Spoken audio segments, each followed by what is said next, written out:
مینه ژوند مینه مذهب دی، مینه عقل نه مکتب دی، مینه لویه فلسفه ده، دا د زړونو حادثه ده. که په دې زه کافر کېږم په خپل کفر به خوشحال یم.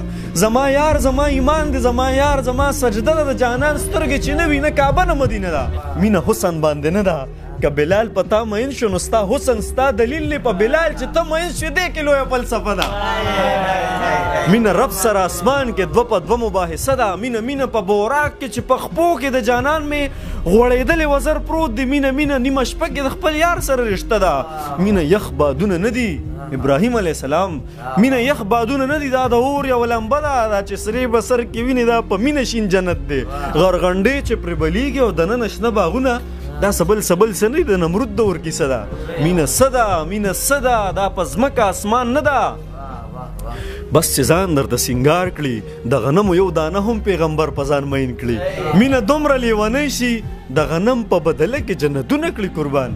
مینه ناز، مینه انداز دی، د موسی د جلال راز دی، د عیسی د حکمت نوم دی، د داود د نغمې ساز دی. مینه رنگ دی، مینه شلنګ دی، د خواجه د رباب ټنګ دی. مینه رنگ دی، مینه شلنګ دی، د خواجه د رباب ټنګ دی. مینه بوت، مینه کالبوت دی، هر کافر د دې ثبوت دی. مینه دومره ړوند احساس دی چې د تور کاڼي نه جوړ بوت په سرې مینې سور کافر ته د هما واړه دنیا نه قدردان پروردګار شي. مینه سړیکه، مینه درد دی چې د وینې موج کې راشي، د فارس ظلمت سبا شي او د جهل شپې رڼا شي. یو بېنومه محبت ته ستا شعور کې عقل راشي او وجود دې هم فنا شي.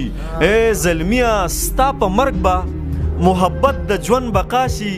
بس هم دا به محبت وي چې د مرګ را پیدا شي، چې د مرګ را پیدا شي، چې د مرګ را پیدا شي.